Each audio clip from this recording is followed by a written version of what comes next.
was January on the island of Sodor. It was so cold that icicles hung from the front of the engine sheds like necklaces. Thomas's driver had to remove them with a shovel. He banged on it all so loudly that it woke the engines. Thomas was already awake and steaming, ready to go. He was to start early. The Fat Controller had a special job for him. When his driver was ready, they made their way to the big station. But the Fat Controller was waiting with an important visitor. This is Mr. Bjork, an engineer from Lapland. He's come to help us mend some signal boxes on the railway. I'd like you to take him around the island, Thomas. Of course, sir, Thomas puffed proudly. The Fat Controller and Mr. Bjork left to make arrangements. While they were gone, Grodon and James arrived to start work.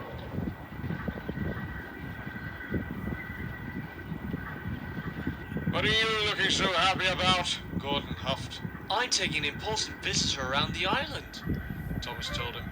Grodon snorted. Only important engines do that, not silly little tank engines. Yeah, stop showing off, Thomas, agreed James. Thomas steamed sadly away to take on coal and water before setting out with Mr. Bjork. But when he arrived at the water column, he found he was frozen. Thomas was worried. If I can't have a drink, I won't be able to go very far, he sighed. He puffed back to tell the Fat Controller and Mr. Bjork. Mr. Bjork had an idea. I can help. Please take me there, Thomas. So Thomas took Mr. Bjork to the water column.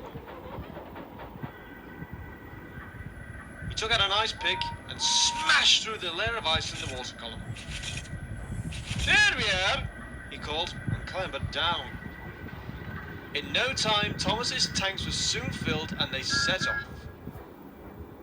They worked hard all day long.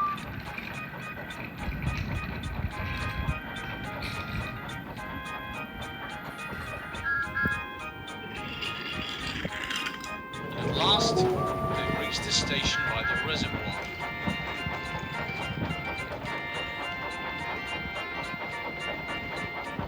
We'll drop Mr. Bjork off at the next station, the driver told Thomas. The Fat Controller will be waiting for him there. Just then, Thomas's driver noticed some ducks pecking at the frozen water on the reservoir. Oh, the ducks need a drink too, said Thomas's driver. Perhaps Mr. Bjork can help them, suggested Thomas. Of course they will, smiled Mr. Bjork. Every winter, Lapland is white with snow and ice.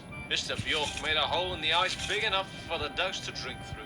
Then, he took a sharp chisel out of his tool bag, chipped away at a block of ice that he'd removed from the reservoir. In a few minutes, he'd made a beautiful model of Thomas. It's an ice sculpture, smiled Mr. Bjork. It's a present for you. Thomas was very excited, and his driver brought the sculpture into the cab so they could take it back to the yard. At the next station, the Fat Controller was waiting. Mr. Bjork said goodbye to Thomas and his driver, and they puffed back to the yard.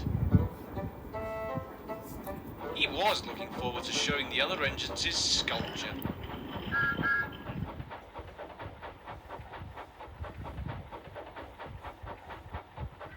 Where's your important visitor?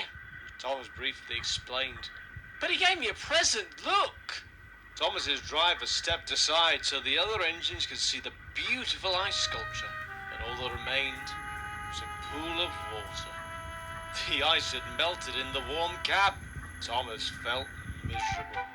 You came all this way to show us your leaky boiler, teased James.